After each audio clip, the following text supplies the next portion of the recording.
एक पासे सऊदी अरब और दूजे पासे टर्की और विच विचाले हैगा पाकिस्तान। मक्का मुकरमा दे विच होण वाले एक तारीखी इजलास तो बाद तीनों मुमालिक ने एक ऐसा मुश्तरका दफाई मुआहदा कर लिया है कि जिन्हें खिते दी जिहड़ी ना दफाई और सफारती सियासत इहदे विच एक नवी बहस छेड़ दित्ती। इन्हां तिन्नां विचों किसी एक ते हमला इह सारियां दे उत्ते हमला तसव्वुर कीता जावेगा। इह महज एक कागज दे उत्ते दस्तखत नहीं है, खिते दी बदलदी हुई जियोपॉलिटिक्स जिहड़ी हैगी है ओनू एक खास पैगाम है। इस ताल्लुक दे विच तुर्किया जिहड़ी शमूलियत है वो एक नवी जहत पैदा करती पई। टर्की सिर्फ एक मुस्लिम मुल्क नहीं है बल्कि नेटो का एक अहम रुकन भी है। इहदी आपदी मजबूत दफाई सनत भी है, ड्रोन टेक्नोलॉजी दे विच भी काफी नुमाया मुकाम इनू हासिल है। और पाकिस्तान दे कोले एक तजर्बाकार मुसल्ला अफवाज है, जौहरी सलाहियत है, मिसाइल टेक्नोलॉजी है, जंगी तैयारियां दा और जदीद ड्रोन्स दी सलाहियत दा एक वसी ज़खीरा है। सऊदी अरब दे कोले खिते दे विच एक इंतहाई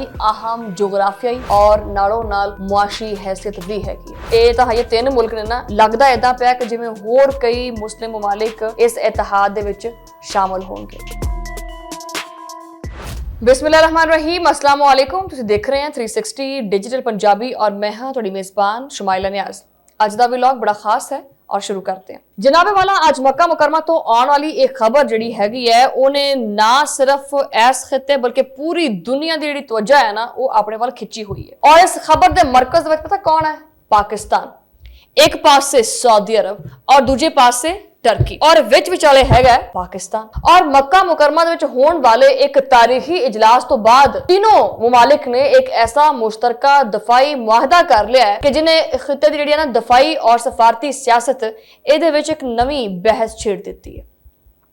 मुद्दा यह जनाबे वाला इन्हां तिन्हां ने आख्या कि भी अगर इन्हां तिन्हां विचों किसी एक ते हमला इह सारियां दे उत्ते हमला तसव्वुर कीता जावेगा। यानी हुण पाकिस्तान, सऊदी अरब और तुर्की सिर्फ अलग अलग मुल्क नहीं है कि बल्कि दिफाई ताउन की एक ऐसी चीज बन चुकी है, एक ऐसा फ्रेमवर्क बन चुके हैं या एक ऐसे फ्रेमवर्क च दाखिल हो चुके हैं जिथे एक दी सलामती दूसरे दोनों की अहमियत भी रखती है। हुण तुसीं गौर करो कि भी यह मुआहदा किसी आम जे शहर च नहीं होया बल्कि यह मुआहदा होया है मक्का मुकरमा दे विच। सऊदी अरब दे वली अहद और वजीर आजम मोहम्मद बिन सुलेमान, तुर्किया दे सदर रजब तैयब उर्दवान और पाकिस्तान दे वजीर आजम शहबाज शरीफ ये सारे एक ही टेबल दे उत्ते बैठे।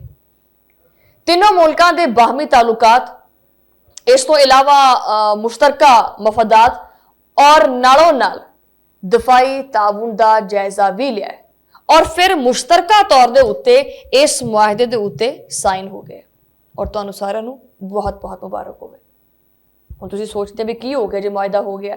नहीं, ये महज एक कागज दे उत्ते दस्तखत नहीं है। खिते दी बदलदी हुई जियोपॉलिटिक्स जिहड़ी हैगी है ओनू एक खास पैगाम है। और इस पूरी खबर दे विच सब तो ज्यादा तवज्जो दा मरकज हैगा पाकिस्तान।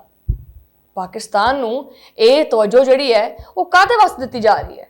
पाकिस्तान तो खैर पिछले 2 सालों तो बड़ा प्रोमिनेंट है। उदी वजह है क्योंकि पाकिस्तान वो मुल्क है एक पासे सऊदी अरब दे नाल दहाइयां तो मुहीत दफाई ताल्लुक रखदा है, दूसरे पासे टर्की दे नाल इंतहाई करीबी दिफाई ताउन भी हैगा और तस्वीराती राबता भी रखदा है। और सब तो वध के ये है कि पाकिस्तान एक एटमी ताकत और खिते दी वड्डी फौजी कुवत भी है।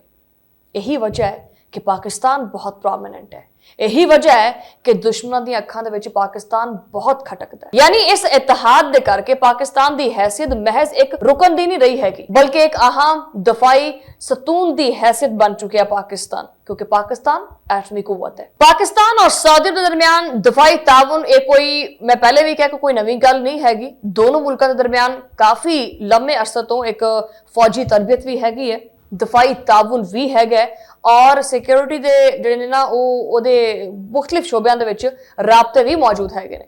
ईवन के गुज़श्ता साल दोनों मुल्कां ने स्ट्रैटेजिक म्यूचुअल डिफेंस एग्रीमेंट भी कीता सी। तुहानू याद ही है, दस्सण दी लोड़ नहीं हैगी, तुसीं आप बड़े सियाणे हैं, जिहदे विच एक मुल्क दे खिलाफ जारियत नू दोनों दे खिलाफ जारियत तसव्वुर कीता जावेगा, ये गल शामिल सी। सो लिहाजा जनाबे वाला इस ताल्लुक दे विच तुर्किया दी जिहड़ी शमूलियत है वो एक नवी चीज, एक नवी जहत पैदा करती पई है। क्योंकि पाकिस्तान तो सऊदी का ऑब्वियसली पहले तो इतिहाद हैगा, दफाई ताउन भी हैगा, हुण तुर्की भी आ गया। क्योंकि जनाबे वाला टर्की सिर्फ एक मुस्लिम मुल्क नहीं है बल्कि नेटो का एक अहम रुकन भी है। इहदी आपदी मजबूत दफाई सनत भी है, ड्रोन टैक्नोलॉजी दे विच भी काफ़ी नुमाया मुकाम इनू हासिल है और जदीद जंगी त्यारे, मजाइल, बहरी निज़ाम और दिफाई टैक्नोलॉजी के मैदान दे विच भी तुहानूं पता ही है कि यह आपदा एक मूँह बोलता सबूत है और इहदी सलाहियत दे विच मुसलसल इजाफा भी हुंदा पिया। और पाकिस्तान दे कोले एक तजर्बाकार मुसल्ला अफवाज है, जौहरी सलाहियत है, मिसाइल टैक्नोलॉजी है, फजाई दिफा दा एक जंगी त्यारियां दा और जदीद ड्रोन्स दी सलाहियत दा एक वसी जखीरा है दफाई तौर के उत्ते। और पाकिस्तान एक वसी दफाई तजर्बा भी रखदा है। और सऊदी अरब दे कोले खिते दे विच एक इंतहाई अहम जोग्राफियाई और नालों नाल मुआशी हैसियत भी हैगी है। तो जनाबे वाला गल बड़ी वाज़े है कि जो ये तीनों सलाहियतां एक ही दफाई फ्रेमवर्क दे विच नजर आन, सऊदी अरब, टर्की और पाकिस्तान, तो इहदा मतलब की बनदा है? तुहानूं पता ही है, इहदा मतलब यह है कि खिते दे विच ये जिहड़ा ताकत दा जिहड़ा तसव्वुर है ना, जिहड़ा पहले सी ताकत दा तसव्वुर हुण सिर्फ फौजियां दी तादाद तक महदूद नहीं है, बल्कि ताउन, टैक्नोलॉजी, जोग्राफियाई, इंटैलीजेंस, दफाई सनत, इज्तमाई डिटरनेंस ਇਹਦੇ ਨਾਲ तय किया जाता है। और पाकिस्तान वास्ते सब तो बड़ा सफारती फायदा है क्योंकि अज दुनिया पाकिस्तान नूं सिर्फ और सिर्फ जनूबी एशिया के तनाजुर दे विच नहीं देखती पई, बल्कि पाकिस्तान की जिहड़ी जोग्राफी अहमियत है वह पहले तो किते ही ज़्यादा वध गई है। एक पासे चीन है, दूजे पासे अफगानिस्तान है, ईरान है, बहरे अरब तक रसाई है और फिर खलीजी खिते दे नाल तारीखी ताल्लुकात भी हैगे ने। ये सारियां चीज़ां पाकिस्तान की अहमियत दे विच मजीद इजाफा करती हैं। और हुण अगर पाकिस्तान सऊदी अरब और तुर्की के नाल जिहड़ा है वो एक मजबूत दिफाई फ्रेमवर्क करता पिया है, एक दरम्यान एक मजबूत दिफाई फ्रेमवर्क मौजूद हैगा, तो ये करके इस्लामाबाद का एक इलाकाई सफारती जिहड़ा वजन है वो भी अगे नालों मजबूत होंदा है। ये तो हजे 3 मुल्क ने ना, लगदा इदां पिया कि जिवें होर कई मुस्लिम ममालिक इस इतिहाद दे विच शामिल होंगे। बहरहाल ये नहीं आख्या जा सकता कि भी ये तीनों मुल्क जिहड़े ने इकट्ठे हो गए तो किसी के खिलाफ खड़े हो गए, इदा नहीं हैगा, बल्कि इसका मतलब यह है कि अगर किसी एक मुल्क के उत्ते हमला किया गया तो वह इन्हां तिन्हां दे विचों किसी भी उत्ते तसव्वुर किया जाएगा। यानी अगर पाकिस्तान के उत्ते हमला होएगा तो यह टर्की ते सऊदी अरब के उत्ते हमला तसव्वुर किया जाएगा, अगर सऊदी अरब ते हुंदा है तो यह टर्की ते पाकिस्तान के उत्ते तसव्वुर किया जाएगा। बहरहाल तुहानूं वाज़ह हो गया होगा कि मैं कहना की चाहनी हाँ।